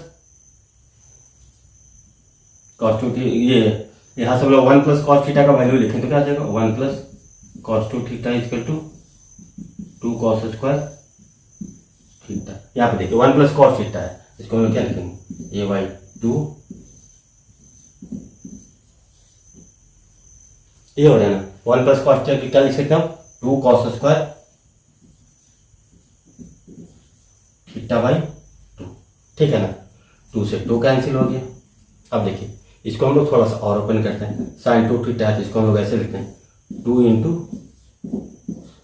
sine theta by 2 into cos theta by 2, है ना, इंटू यहाँ पे कितना हो जाएगा आपका cos square theta by 2। Cos square theta थी, इससे ये काट दिया जाएगा। देखिए साइन थीटा अगेन हम लोग साइन 2 थीटा का वैल्यू होता था आपका 2 sine theta into cos theta, इसको हम लोग इस तरीका से लिख सकते हैं। अब देखिए तो यहाँ से आपका क्या आ जाएगा आपका a by 2 into cos theta by 2 upon sine theta cos theta by 2, है ना, यानी कि हम लोग क्या लिख सकते हैं ए बाई 2 इंटू कॉट थीटा का वैल्यू कितना है पाई बाई एन, तो थीटा बाई 2 कितना कॉट पाई बाई 2 एन, है ना, यानी कि स्मॉल आर प्लस आर का वैल्यू कितना आ जाएगा आपका a by 2 into cot pi by 2 n के बराबर। तो हम लोग इसको इस तरीका से भी लिख सकते हैं। उम्मीद है कि आपको ये भी बहुत अच्छे तरीके से समझ में आया होगा। तो आपको इन जनरल कंपटीशन में इस टाइप का ही सवाल पूछा जा सकता है, स्मॉल आर कैपिटल आर है, तो हमें उम्मीद है कि आप कोई भी सवाल मिलेगा तो आप उसको बहुत अच्छे से बहुत आसानी से टैकल कर पाएंगे, है ना। इसके बाद हम लोग चलते हैं दूसरा कॉन्सेप्ट देखते हैं कि अभी किसी भी पॉलीगॉन के अंदर हमारा जूम कर लिया कि कोई पॉइंट पी है ना, उससे प्रत्येक साइड पे जो परपेंडिकुलर है या फिर बोल सकते हैं उससे जो एल्टीट्यूड डाला जाता है उसका लेंथ, तो आप लोग मान लेते हैं कि h1 h2 h3 h4 up to hn है ना। तो उसका वो जो रिलेशन है आपका किसमें जो h1 h2 का उसके रेडियस के फॉर्म में क्या इक्वेशन होगा, है ना, उसको हम लोग अभी डिस्कस करते हैं। तो फिर देखिए यहाँ पे हम लोग इस तरीके से दे सकते हैं ना कि आपका एन साइडेड कोई पॉलीगॉन है जिसके अंदर में कोई पॉइंट पी है, उससे हम लोग सारी जो साइड्स है उस पर एक एल्टीट्यूड ड्रॉ करते हैं, उसका length h1 h2 h3 h4 h5 h6 कुछ h7 h8 h9 h10 कुछ भी अप टू hn है ना। तो हम लोग यहाँ पे आपको थोड़ा बेटर क्लैरिटी के लिए हम लोगों ने अगेन हेक्सागन ले लिया। यहाँ पे अगर 6 साइड है, अगर एन साइड का पॉलीगॉन होगा तो अप टू hn तक जाएगा। तो इसको हम लोग कैसे सोचेंगे, देखिए तो इसका हम लोग एरिया निकाले है ना, एरिया को इक्वेट कर रहा हूँ। तो देखिए इसको हम लोग P से A को मिला दें B को मिला दें, है ना, तो एक एरिया आपको मिल जाएगा। तो जो ये एरिया लेंथ अगर रेगुलर पॉलीगॉन है तो अगर सारे का लेंथ अगर हम लोग अज्यूम करते हैं साइड लेंथ A है, देखिए जो ये एरिया हो ये कितना हो जाएगा half of A into H2, है ना। तो एरिया कितना हो जाएगा half of A into H2 plus, देखिए अगर हम लोग इसको इससे मिला दें, ठीक है, तो ये एरिया आ जाएगा आपका, ये कितना आ जाएगा half of A of H3 plus, देखिए अगर इसको यहाँ से इस तरीके से मिला दें, इस ट्रायंगल का एरिया कितना आ जाएगा आपका half of A into H4। Similarly सारा जो अगर इसको यहाँ तक आ गया था, अब इसको हम लोग यहाँ से मिला दें तो ये एरिया आ जाएगा, ये एरिया आ जाएगा ये, यानी कि half of A into H5 plus half of A into H6 plus half of A into H1। इसको हम लोग ऐसे मिले हाफ ऑफ A, इसको थोड़ा अरेंज करके क्या लिखेंगे H1 plus H2 plus H3 plus H4 plus H5 plus H6, ठीक है। अब हम लोग को इसका रिलेशनशिप स्टैब्लिश करना है स्मॉल आर के टर्म में। तब सोचिए कि अगर ये जो रेगुलर पॉलीगॉन है तो इसका कोई सेंटर मान लिया कि कुछ यहाँ पे होगा, है ना। तो देखिए तो यहाँ से जो भी होता है, यहाँ से जो इस पे जो परपेंडिकुलर होता था सारे साइड्स पे, वही आपका क्या होता था आपका स्मॉल आर के बराबर होता था कि नहीं। तो अगर उसको से हम लोग एरिया को इक्वेट करेंगे, अगर देखिए अगर हम लोग यहाँ से सोचे इस एरिया को ऐसे इक्वेट करें, है ना, सिमिलरली इस एरिया को अब हम लोग इस तरीका से इक्वेट करें, ये अलग अलग है ना। इसको हम लोग क्या लिख सकते हैं half of A into R, है ना। और टोटल ऐसा कितना है आपका 6 है, तो half of A into R एक एरिया होगा इंटू 6। इसको क्या लिख सकते हैं, half of A into 6R, ठीक है। यानी कि आपका कितना वैल्यू हो गया आपका, अगर दोनों को इक्वल हो गया तो क्या लिख सकता है H1 plus H2 plus H3 plus up to H6 इसका टू कितना हो गया आपका 6R के बराबर, है ना। इसलिए अगर सोचिए कि आपके पास अगर इन साइडेड पॉलीगॉन होता तो क्या लिख सकते थे हम लोग H1 plus H2 up to HN इसका टू क्या लिख सकते हम लोग N इंटू R, है ना। क्योंकि तो जो भी अगर हम लोग इसके अंदर सर्कल ड्रॉ करेंगे, ठीक है, स्मॉल आर तो यही होता था ना, ये जो सर्कल, तो स्मॉल आर क्या होता था साइड पे परपेंडिकुलर होता था। इसको हम लोग ट्रायंगल में भी काफी डिस्कशन किए, यहाँ पे भी आपको एक बार फिर से बता दिए, तो H1 plus H2 up to HN equal to NR। अब देखिए फ्रेंड्स, एक और तरीका है स्मॉल आर निकालने का, है ना। स्मॉल आर का तरीका एक और है, कैसे, ट्रायंगल और हम लोग आप ये देख रहे थे ना क्या बोलते हैं क्वाड्रिलेटरल, तो वहां पे भी हम लोग देखे थे क्या स्मॉल आर का वैल्यू क्या आता था आपका एरिया अपॉन सेमी पेरीमीटर। यहां पे भी आप बिल्कुल सेम तरीका से प्रूव कर सकते हैं इसको कि एरिया को आप लोग जो टोटल एरिया आएगा उसको क्या लिख सकते हैं half of A, total area को क्या लिख सकते हैं आप, टोटल एरिया जब लिखेंगे तो इसी तरह से तो लिखते थे ना, half of A into NR,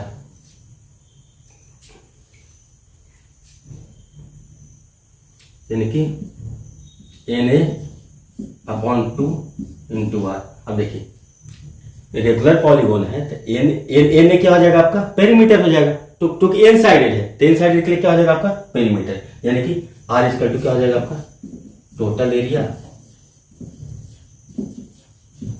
upon semi perimeter. Semi perimeter यहाँ पे क्या है आपका total length of side upon 2, अगर इन साइड है तो NA/2, तो इसको हम लोग इस तरीका से भी सोच सकते हैं। तो देखिए यहाँ पे अगर स्मॉल आर का वैल्यू निकालना हो तो क्या होगा, एरिया हम लोग को पता है कितना होता था आपका NA²/4 इंटू कॉट पाई/n, और सेमी पेरीमीटर आपका कितना होता था आपका NA/2,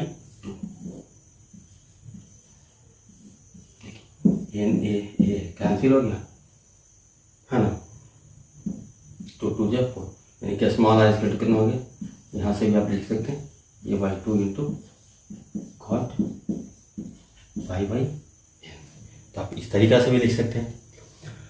अब आइए हम इसके बाद देखते हैं हेक्सागन, है ना, रेगुलर हेक्सागन। रेगुलर हेक्सागन का फॉर्मूला हम लोग जो जनरल फॉर्मूला उससे भी आप बहुत फास्ट निकाल सकते हैं। रेगुलर हेक्सागन हो या फिर अगर उसका रेगुलर ऑक्टागन हो तो उसको थोड़ा नए डायमेंशन में सोचेंगे तो आपको काफी आसानी होगा, अदरवाइज आपका एंगल पाई/n का जो टर्म में आएगा ना तो वो 180/n के टर्म में आएगा, तो वो काफी दिक्कत होगा आपको सॉल्व करने में। तो उससे बेटर है कि आपको रेगुलर हेक्सागन और रेगुलर ऑक्टागन का एरिया अलग तरीका से आपको निकालने आना चाहिए, जो कि काफी सिंपल हो जाता है। तो चलिए अब हम लोग इसके बाद देखते हैं रेगुलर हेक्सागन का एरिया दूसरे तरीका से कैसे निकालते हैं। तो फ्रेंड्स आइए हम लोग देखते हैं कि अगर हमारे पास कोई रेगुलर हेक्सागन, अगर सोच लेते हैं कि आपका रेगुलर हेक्सागन ABCDEF है, इसका हम लोग एरिया दूसरे तरीका से और कैसे निकाल सकते हैं। तो हम लोग मान लेते हैं कि आपका जो सेंटर है आपका इन सेंटर या सरकम सेंटर आपका कोई ये है, तो इसको हम लोग सारे वर्टाइसेस से मिला देते हैं, ठीक है। तो ये आपका कितना होगा, सेंटर से जो वर्टाइसेस का डिस्टेंस होता था तो क्या होता था आपका सरकम रेडियस का होता था ना, कैपिटल R होता था। अब देखिए जो एंगल थीटा होता था वो कितना के बराबर होता था पाई/n के बराबर, है ना। सारे थीटा कितना होते थे आपके पाई/n के बराबर। इसको हम लोग ऐसे मिला दे, इसको अगर हम लोग ऐसे मिला दे और इसको हम लोग ऐसे, तो जो सारे थीटा होते थे कितना के बराबर होता था आपका 2π/n, ये होता था ना। अब देखिए थीटा का वैल्यू कितना होता था आपका 2π/n।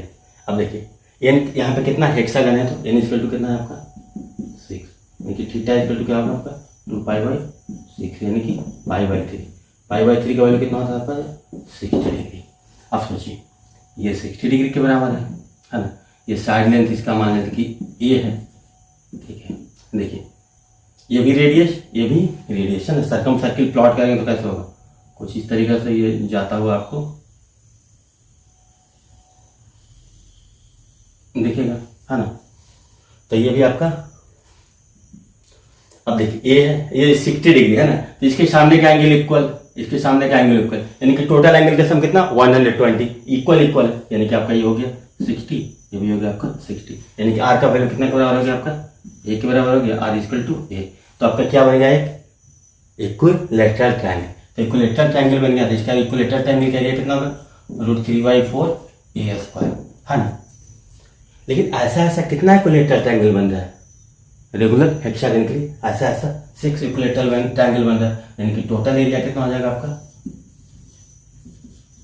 देखिए √3/4 ए स्क्वायर इंटू 6, है ना, यानी कि इसको ऐसे लिखते हैं 3/2, कैसे लिखता 3√3/2 ए स्क्वायर।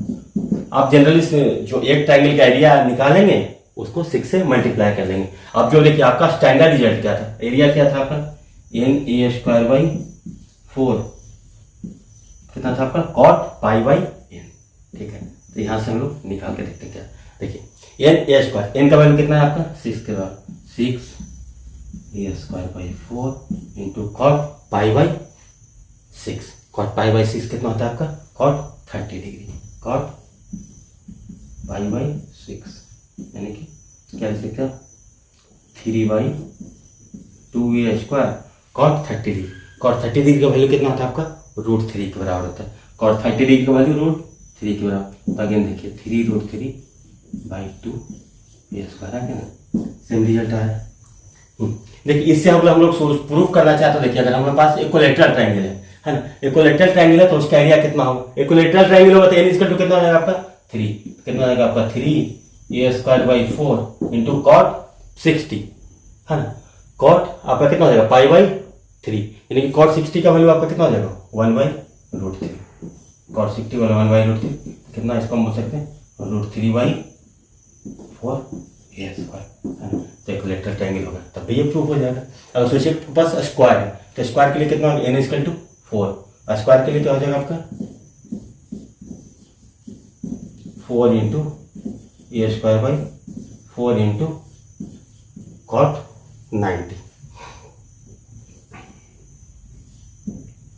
है ना। तो cot 90, cot कितना होगा cot 45, सॉरी cot π/4 यानी कि 45 डिग्री। अब देखिए 4 से 4, cot 45 डिग्री का वैल्यू कितना A², है ना, cot 45 डिग्री का वैल्यू 1, यानी कि स्क्वायर करिए A²। तो इससे हम लोग सारे एरिया को निकाल सकते हैं। लेकिन अगर जैसे ही आपका पास हेक्सागन आया ना तो हम लोग इसको सीधा निकाल देंगे, है ना। पेंटागन आएगा तो हम लोग इस फॉर्मूला पे जाने का कोशिश करेंगे। तो आपको जिस तरीका से जैसे सोच सकते हैं आप उस तरीका से आप सोचिए, तो आपके लिए बेटर होगा। तो इसको आप लोग नोट करिए। इसके बाद हम लोग देखते हैं कि हमारे पास अगर ऑक्टागन होगा ना, ऑक्टागन होगा तो उसका एरिया हम लोग कैसे निकालेंगे। यहाँ से अगर निकालने जाएंगे ऑक्टागन के लिए यहाँ से निकालने जाएंगे आप एरिया तो काफी मुश्किल हो जाएगा आपका। ऑक्टागन के लिए क्या हो जाएगा 8A²/4 इंटू cot कितना आ जाएगा आपका cot π/8, है ना, यानी कि cot 22.5 डिग्री का वैल्यू निकालना पड़ेगा ना, तब आपका ये, यानी कि आप लोग बोल सकते हैं इसको 2A² cot 22.5 degree. cot 22.5 degree का वैल्यू निकाल सकते हैं जब आप ट्रिगोनोमेट्री पढ़ेंगे। अगर सोचिएगा आपको पास ट्रिगोनोमेट्री नहीं आ रहा होगा उसमें आप दूसरे अप्रोच से कैसे सोच सकते हैं। अगर ट्रिगोनोमेट्री आप पढ़ ले होंगे तो हो सकता है कि आप cot 22.5 का डिग्री का वैल्यू जो आप जिस तरीके से यहाँ पे सोचेंगे उससे फास्ट निकाल सकेंगे, लेकिन चीजें आपको सब पता होना चाहिए। तो चलिए हम लोग देखते हैं जो रेगुलर ऑक्टागन होगा उसका एरिया हम लोग दूसरे तरीके से कैसे निकाल सकते हैं। तो फ्रेंड देखें यहाँ पे हमारे पास एक रेगुलर ऑक्टागन है। तो रेगुलर ऑक्टागन का ईच इंटरनल एंगल कितना होगा आपका n-2 into 180 degree by n, यानी कि n-2 यानी कि 8 - 2 कितना हो जाएगा आपका 6 इंटू 180/8, यानी कितना हो जाएगा आपका 3, 4, 45, है ना, यानी कितना हो जाएगा आपका 135 डिग्री के बराबर। ठीक है, तो हम लोग यहाँ पे क्या सारे थीटा का वैल्यू आपका कितना है आपका 135 डिग्री है। देखिए हम लोग क्या करते हैं इससे ना इस पे बिल्कुल हम लोग स्ट्रेट परपेंडिकुलर ड्रॉ कर देते इसको हम लोग ऐसे मिला दिए, इसको हम लोग ऐसे मिला दिए, ठीक है। इसको हम लोग अब ऐसे मिला दिए। देखिए अब ये नंबर ऑफ स्क्वायर्स, और देखिए ये आपका क्या हो रहा है, देखिए ये साइड ए है तो भी आपका वैल्यू ए हो जाएगा। देखिए ये साइड लेंथ है, इसका वैल्यू भी आपका ए हो जाएगा, ए के बराबर हो जाएगा। ये ए है, ये ए है, अगेन ये भी ए है, ये भी, ये पैरेलल है, 90 डिग्री हो जाएगा, 90 90। ये देखिए एक ए के बराबर ये। अब देखिए ये अगर 90 डिग्री रहती है, किसका वैल्यू कितना जाएगा आपका 45 डिग्री। तो हम लोग पिछले क्लास में ही तो पढ़े थे ना कि आपके पास इस टाइप का ट्रायंगल हो 45 का, अगर ये ए है तो कितना होता था, ये a/√2, a/√2, अगर ये 1 था तो ये होता था 1/√2, ये होता था 1/√2, 1 के लिए, है ना। और सोचिए अगर ये 1 होता था, ये भी 1 होता था, तो ये कितना के बराबर होता था, √2 के बराबर। आपको इस तरीका का विजुअलाइजेशन आपको करा दिया गया था। तो सोचिए कि अगर ये है तो ये कितना हो जाएगा, ये लेंथ कितना हो जाएगा आपको, a/√2, ये भी लेंथ कितना हो जाएगा आपका, a/√2। जब a/√2 है, सिमिलरली ये 45 है तो भी आपका a/√2 होगा, ये भी आपका a/√2, ये भी आपका कितना हो जाएगा a/√2, ये भी आपका a/√2। सिमेट्रिकल फिगर है सारे a/√2, ये भी आपका हो जाएगा a/√2।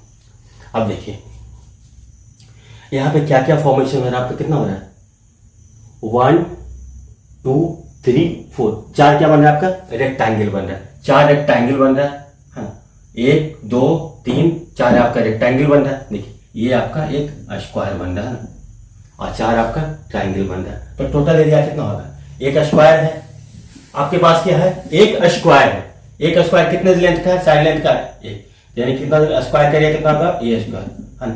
4 आपके पास क्या है आपका, 4 आपके पास रेक्टेंगल, रेक्टेंगल का साइड देखिए कितना ए है, और दूसरा विड्थ कितना है, अगर माने तो ए और a/√2, जिसको हम करें 4 × a × a/√2, ठीक है। ये कितना हो गया, 4 rectangle.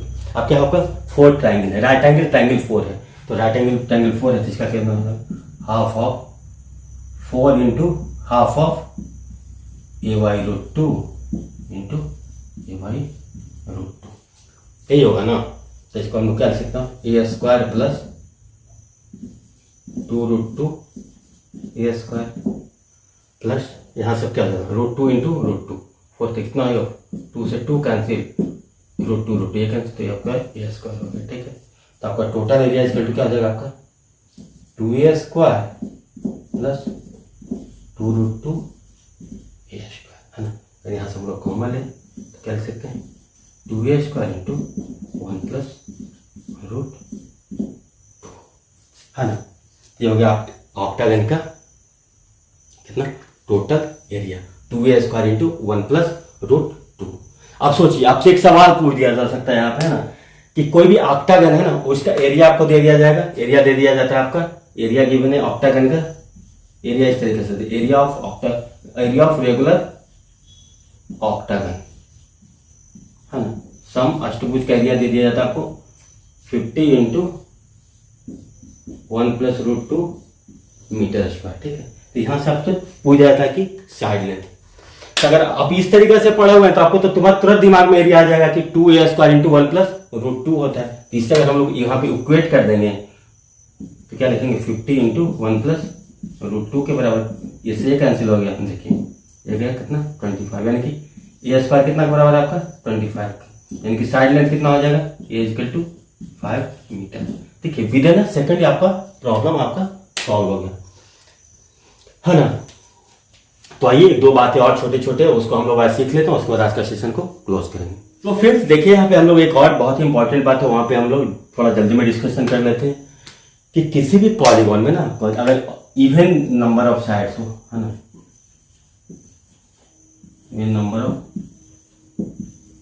Even number sided polygon ऐसे बोल सकते हैं।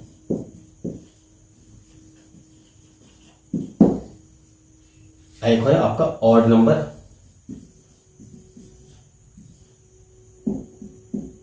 साइड पॉलीगॉन है तो आपका दो तरीकों से, या तो उसका साइड इवन नंबर में या ऑड नंबर में।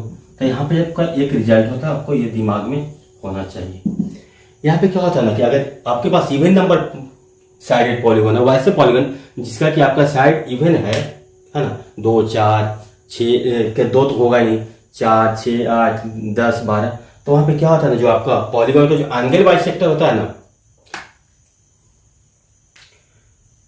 जैसे सोचिए कि आपका ये एंगल बाइसेक्टर है,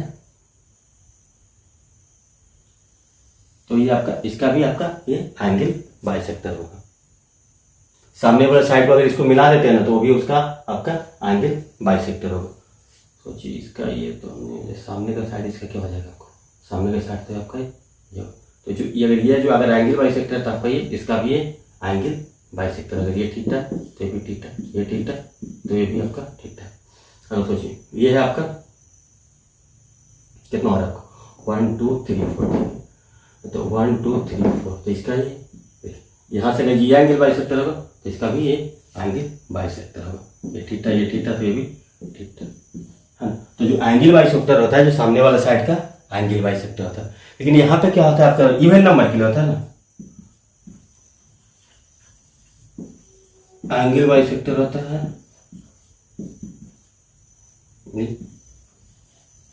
एंगल बाइसेक्टर ऑफ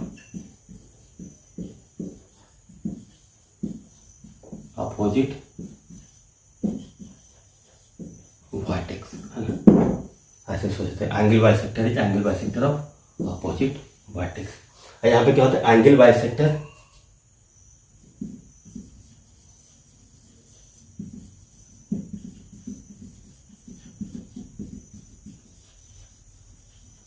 परपेंडिकुलर, यानी कि लंब होता है, एंगल बाइसेक्टर होता है जो कि लंब होता है, परपेंडिकुलर टू अपोजिट साइड। देखिए यहाँ से हम लोग इस पे, तो ये क्या होगा आपका ये परपेंडिकुलर होगा। अगर ये एंगल बाइसेक्टर ये ठीक था, ये ठीक था, तो ये एंगल बाइसेक्टर, तो इस पे ये आपका ये परपेंडिकुलर होगा, है। इस चीज को आपको ध्यान में रखना। तो ये अप्रोच है। और देखिए अगर आपके पास ऐसा सोचिए कि छोटा सा सवाल आपको इस तरीके से दे दिया जाता है, तो सोचिए कि आपके पास एक रेगुलर एक्स, अगर हम एक छोटा सा सवाल बना देते हैं 1 2 3 4 5,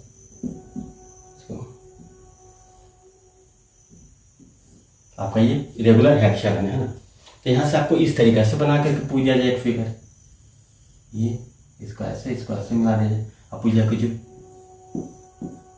इसका साइड लेंथ अगर ए है,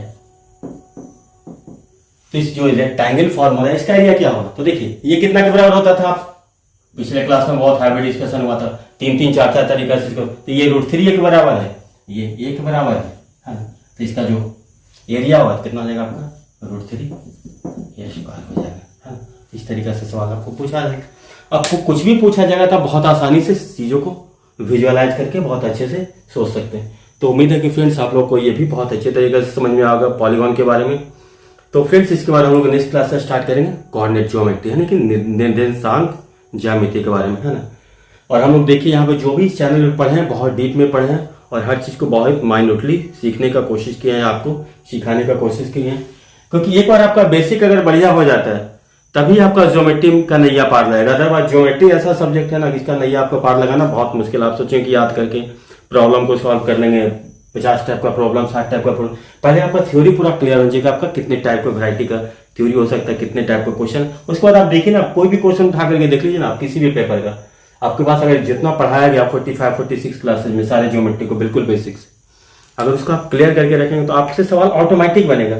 आपको हर पर्सपेक्टिव में, हर एंगल से आपको ज्योमेट्री बताया गया है। तो उम्मीद है फ्रेंड्स कि आप लोग को जब हम लोग कोऑर्डिनेट ज्योमेट्री पढ़ेंगे तो वो भी आपको बहुत अच्छा लगेगा और बहुत अच्छे से समझ में आएगा। तो फ्रेंड्स आज हमारे साथ इतना देर तक बने रहने के लिए धन्यवाद। Thank you, take care, bye bye.